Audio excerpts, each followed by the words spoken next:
it was an easy endeavor. We're going to get rid of them once and for all, and that will be the end of the message. And I pointed out the significance of the victory in Badr was quite clear from the prayer that the Holy Prophet offered just before the battle started. He said, "O Lord, don't allow this small community to be routed out, because if they are destroyed, nobody is going to worship you for a long time to come." That community went into the Battle of Uhud, and instead of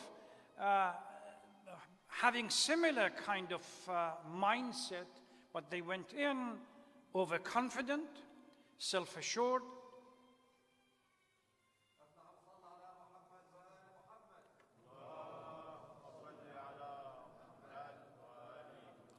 We should have banners in various languages.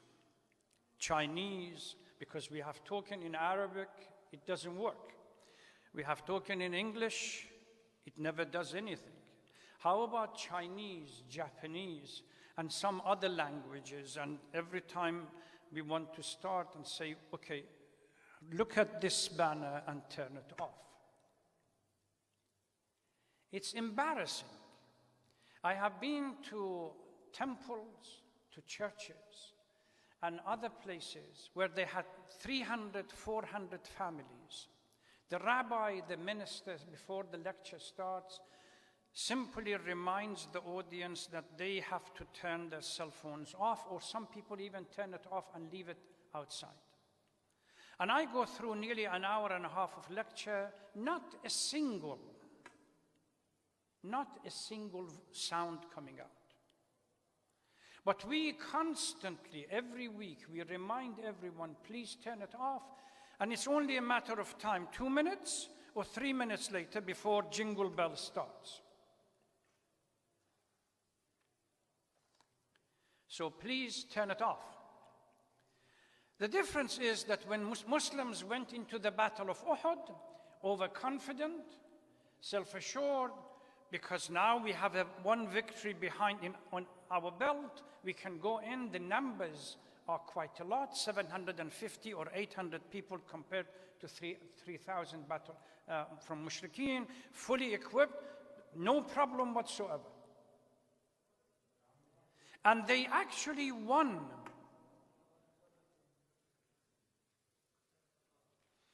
The beginning of the battle, they actually won the game. The Holy Prophet appointed 50 people with arrows and bows and arrows to be on a particular place on the mountain, controlling the valley between the back of the Muslim army and the Quraysh. And commanded them that you are not supposed to move out of this place no matter what.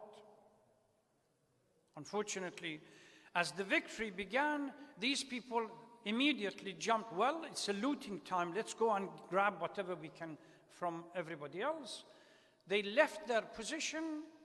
Khalid ibn Walid, with about a few individuals, was able to manage through, to get through this valley and get behind the Muslim army.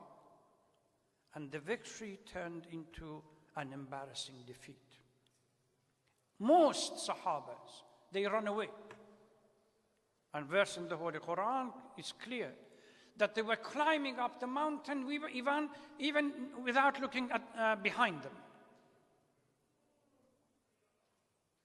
So then some people began to shout that, look, Muhammad is not killed, he's still there. And the verse in the Holy Quran said, وَمَا مُحَمَّدٌ إِلَّا رَسُولٌ أَفَإِن مَّاتَ وَقُتِلَ انقَلَبْتُمْ عَلَىٰ أَعْقَابِكُمْ. He's a messenger. If you believe in the message, whether he is dead or alive, you have a mission and you have to pursue. They came back and they took out of defeat something which resembled at least a face-saving exercise. Now, this message, the Battle of Uhud, clearly tells the Muslim community a few things. Number one, victory has to follow through a particular pattern. This is why Quran talks about Sunnatullah. Victory will not happen without struggle, jihad, and hard work. If you're expecting everything to be given to you on a silver plate without a struggle, it's not going to happen. You really have a mission, and you have to work hard for that mission. You need to be resilient.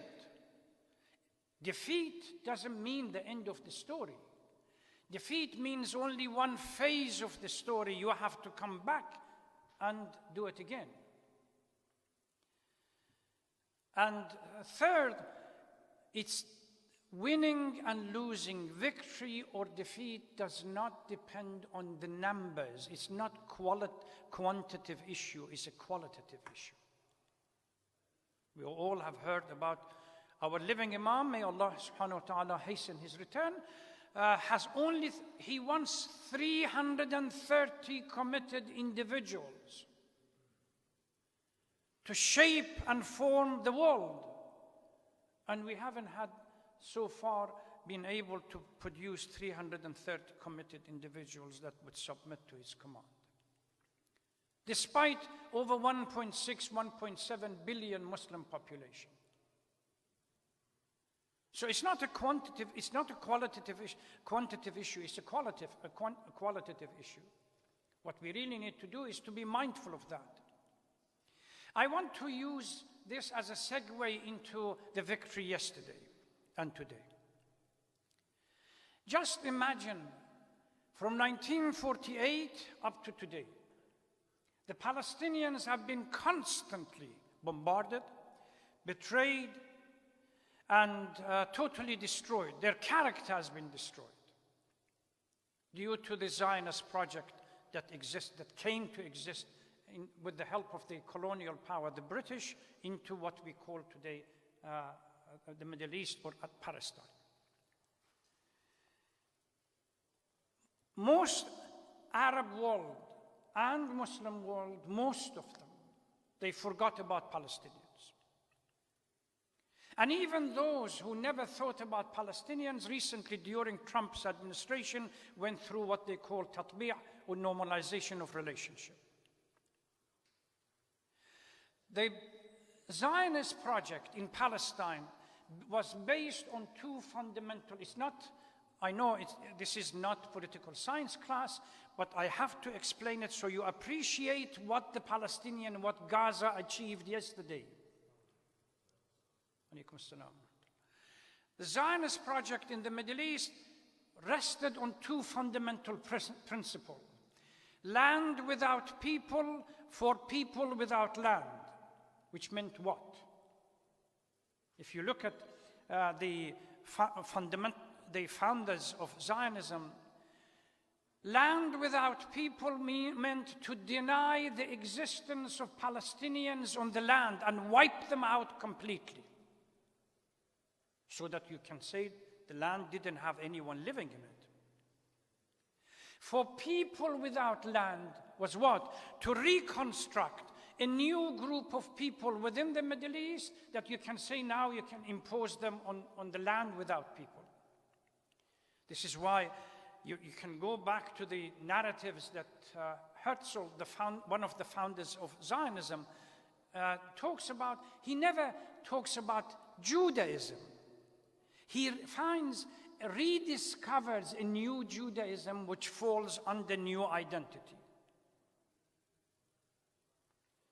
For the new entity to be able to achieve its goal, it has to be an imperial power, and repeatedly we read it in the narrative of Zionism, an imperial power, to break up the surrounding countries into small entities, manage to control them, and to wipe out Palestinians completely from existing. You go back to 1960s narrative.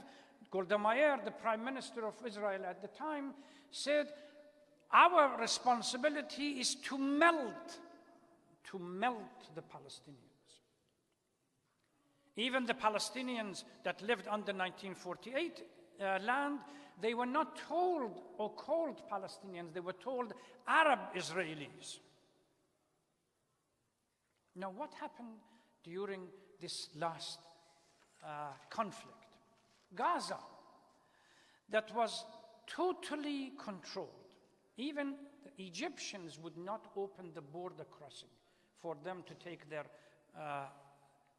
patients and other people out. That had turned Gaza into the biggest concentration camp in the world. 2.1 million population in an area of 140 square miles. If you imagine Dearborn Heights, this teeny tiny enclave that everyone wants to live in it, is 11 point something square miles. So technically, Gaza is about 10 times bigger than Dearborn Heights. 2.1 million people live on this land. This is why it's called the third densest populated area in the world. And everything that goes in is controlled, even ration amount of food that goes into the country. They have been betrayed, they have been killed, they have been bombarded. Suddenly, under this hopeless condition, the Gazans are prepared to stand up, and the phoenix re-emerges again, but with a difference.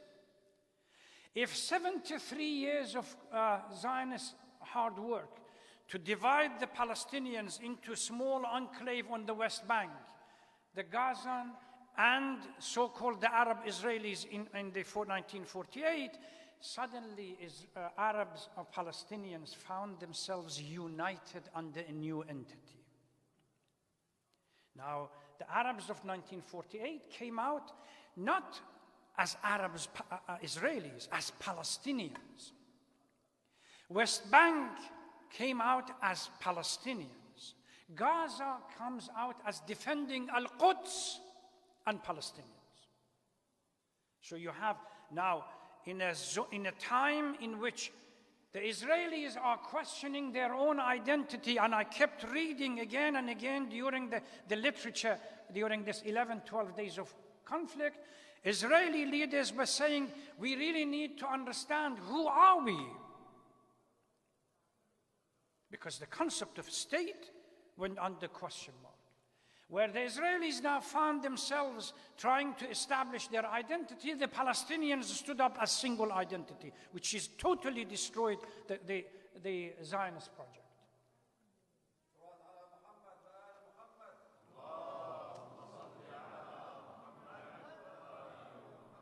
We should be proud of what they have done. There are those who said, well, it's forgotten. Don't even mention it. There is a hadith from Amir al-Mu'mineen, salawatullah salamu alayhi, says, a just cause that has people who defend it is not going to be forgotten. It may take time. Go back to Uhud. They came back with resilience. They came back to establish themselves. And that became the base for the future victories. Gaza has come back to establish itself as part of a universal Palestinian issue. And they need to be congratulated. I hope and pray that inshallah we will see the day we all can go to Masjid al-Aqsa and pray under the Palestinian flag, inshallah. And we also pray that once the Zionist project in the region stopped and fails, and that's the end of it, all the attempt to destabilize other countries, whether it's Lebanon, in the case of Syria, the case of Iraq, the case of everybody, other countries, Iran and so on, stops, so we can get on with our own affairs, inshallah. Bismillah ar-Rahman ar-Rahim, wal-Asr, inna al-insana lafi khusr, illa alladhina amanu wa amilu as-salihat, wa tawasaw bil-haqqi wa tawasaw bis-sabr. Wassalamu alaikum wa rahmatullahi wa barakatuh.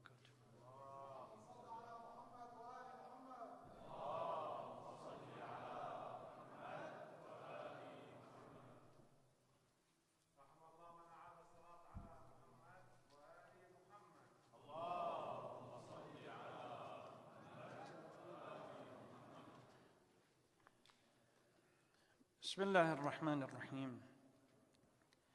الحمد لله رب العالمين، نحمده ونستعينه ونتوكل عليه ونتوب إليه من سيئات أعمالنا، ثم الصلاة والسلام على حبيب إله العالمين أشرف الأنبياء والمرسلين سيدنا محمد وعلى آله الطاهرين وصحبه المنتجبين.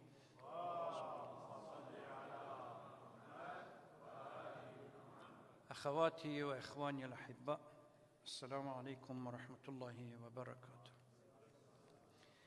عباد الله، أوصيكم وإياي بتقوى الله.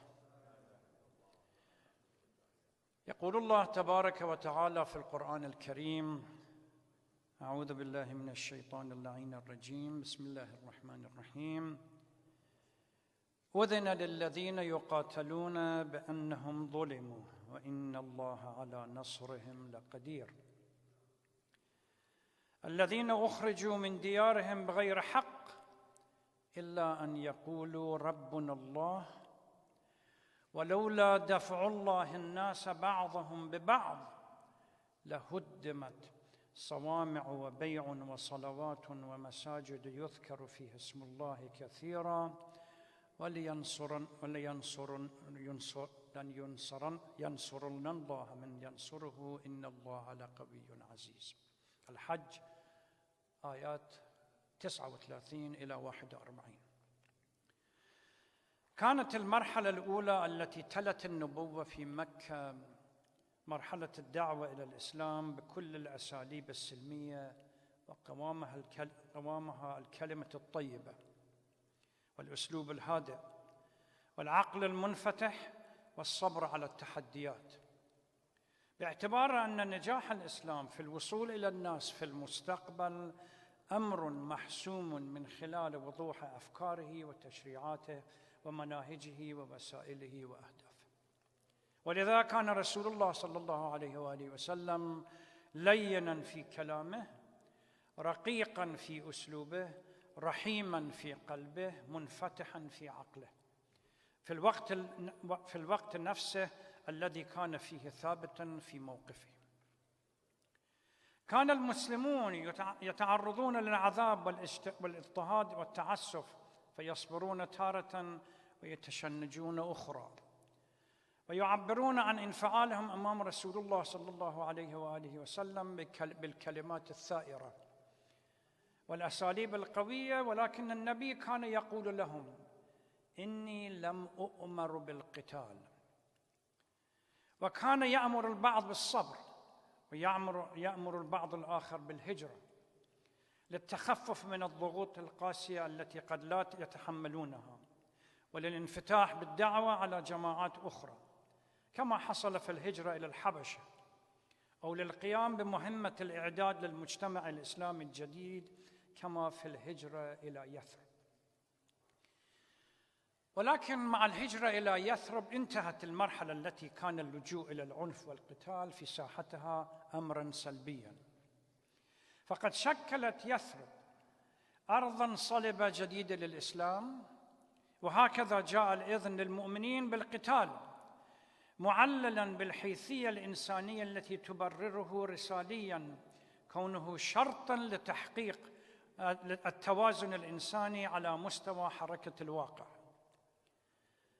ولا بد لأي شريعة سماوية من أن تمنح المظلومين حق الدفاع عن أنفسهم، وتكفل لهم حرية ممارسة ذلك إذا أرادت الحياة أن تسير في خط العدل. فإن هذا الإذن الإلهي في القتال انطلق من طبيعة الفطرة الإنسانية التي تستدعيه، وهي طبيعة قد تنحرف عن الاتجاه السليم، ولكن الله أراد أن يؤكد ضرورة القتال على أساس القيم الإنسانية الروحية. فمسألة الحرية لا تقع على الهامش بالنسبة لتشكيل الذات، بل تقع في الصميم، لأن من لا حرية له لا إنسانية له. أنتم عارفين حتى المثال بالإنجليزي: give me freedom or give me death. ما في حرية إنسانية ما إلى معنى. فإن الضغط على الحرية يمثل إلغاء للإنسانية، إنها سنة الحياة وفطرة الله التي ينطلق منها الإنسان بشكل طبيعي عفوي، لا يحتاج تشكيلها إلى تعقيدات التربية بل إلى نوع من التخطيط والتنظيم. في إطار الحوارات الأخيرة في فلسطين المحتلة، نقول لإخواننا وأخواتنا الفلسطينيين إن الرهان الإسرائيلي الأمريكي وزعماء العرب المتطبعين هو أن تسقطوا وأن تسقط إرادتكم في التحرير، وأن تسقط إنسانيتكم من الانطلاق نحو تأصيل وجودكم الإنساني كشعب يجاهد من أجل أن يشارك في صنع الحضارة والتقدم الإنساني. ولا سيما أن الصهاينة يعرفون أن الشعب الفلسطيني يمثل التحدي الكبير لمشروعهم في أن يكونوا الشعب المميز في المنطقة. فإن صمودكم منذ الثلاثينات وحتى الآن سواء في داخل فلسطين أو في العالم إنما يتمثل في أن تبقى كلمة فلسطين ومشروع فلسطين تتوارثها الأجيال، وكلمة القدس في البال وهي التحدي الكبير. القدس لنا ونحن قادمون.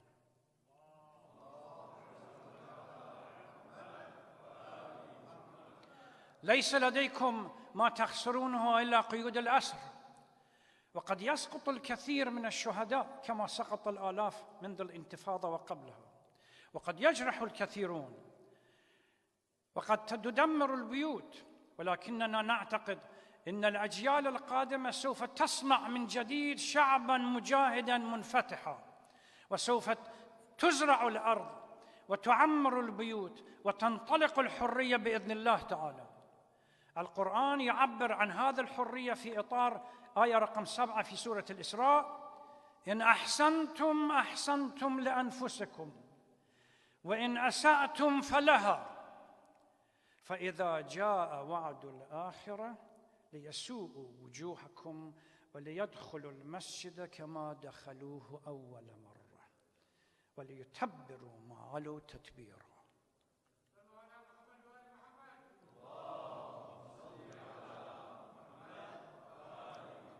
فإن الحق سينتصر، كما الحديث إن للباطل جولة وللحق دولة. جولة الباطل ساعة ودولة الحق إلى الساعة. فإن الحق سينتصر أمام الظلم مهما طال الزمن. إنما نرجوه هو أن يكون المستقبل هو مستقبل الشعوب المستضعفة التي ستنتصر قضاياها المحقة أمام الظلم والاستكبار العالمي إن شاء الله. نسأل الله لهم وللجميع المجاهدين التوفيق إن شاء الله. اللهم صل على سيدنا محمد كأفضل ما صليت على أحد من خلقك، وصل على سيدنا أمير المؤمنين وسيد الوصيين، وصل على فاطمة الزهراء سيدة نساء العالمين، وصل على سبطي الرحمة وإمامي الهدى الحسن والحسين، وصل على أئمة المسلمين علي بن الحسين ومحمد بن علي وجعفر بن محمد وموسى بن جعفر وعلي بن موسى ومحمد بن علي وعلي بن محمد الحسن بن علي والخلف الهادي المهدي، عجل الله تعالى فرجه الشريف وجعلنا من أعوان